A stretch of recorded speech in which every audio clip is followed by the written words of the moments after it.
कर्मफल जरा हट के काम करते हैं। कर्म पिछले जन्म का हो तो भी इस जन्म में कर्मफल मिलेगा। बुरा कर्म आपने ना किया हो तब भी कई तरीकों से वो आपके खाते में आता है। अच्छा कर्म किया हो तो वो संचित कर्म बनकर अगले जन्म में फल देगा।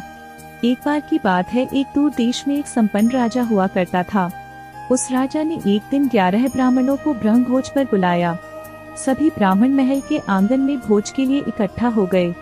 इस आंगन में रसोइये ने भी अपनी रसोई लगाई हुई थी। रसोइया भोजन बना ही रहा था कि ऊपर से एक चील अपने पंजे में एक सांप को दबाकर ले जा रही थी। सांप बेचारा आत्मरक्षा की सोच रहा था, चील अपने शिकार को खाने का सोच रही थी। रसोइया भोजन अच्छा बनने के बारे में सोच रहा था और राजा ब्राह्मणों के आने से अति प्रसन्न था।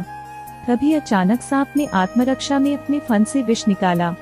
सांप का विष चील से बचने के लिए था, लेकिन उस वक्त वो ठीक रसोई की बड़ी सी कढ़ाई के ऊपर ही था और विष का कुछ हिस्सा उस कढ़ाई में पक रहे खाने में मिल गया।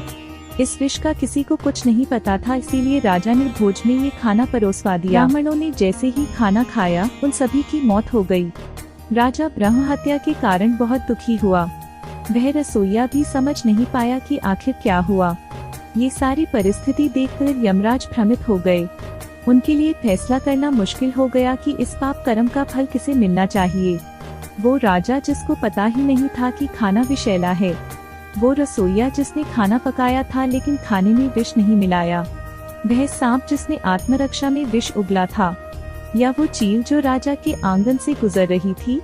महीनों बीत गए लेकिन यमराज इस पाप कर्म का फैसला नहीं कर पाए। तभी अचानक एक दिन उस राज्य से कुछ ब्राह्मण गुजरे। ब्राह्मणों ने रास्ते में एक महिला से राजा के महल जाने का रास्ता पूछा तो महिला ने रास्ता बताते बताते ये भी कह दिया कि राजा ने तो पीछे वाले ब्राह्मणों को विष देकर मार दिया था, आप लोग सोच समझकर वहाँ जाइए। बस जिस पल उस महिला ने ये शब्द मुंह से निकाले उसी समय यमराज ने फैसला कर लिया कि उन मृत ब्राह्मणों की मृत्यु के पाप का फल इस महिला के खाते में जाएगा और इसे उस पाप का फल भुगतना होगा। यमराज के साथ मौजूद दूतों को समझ ही नहीं आया कि जो महिला उस घटना के समय वहाँ मौजूद भी नहीं थी उसको कर्मफल क्यों मिलेगा।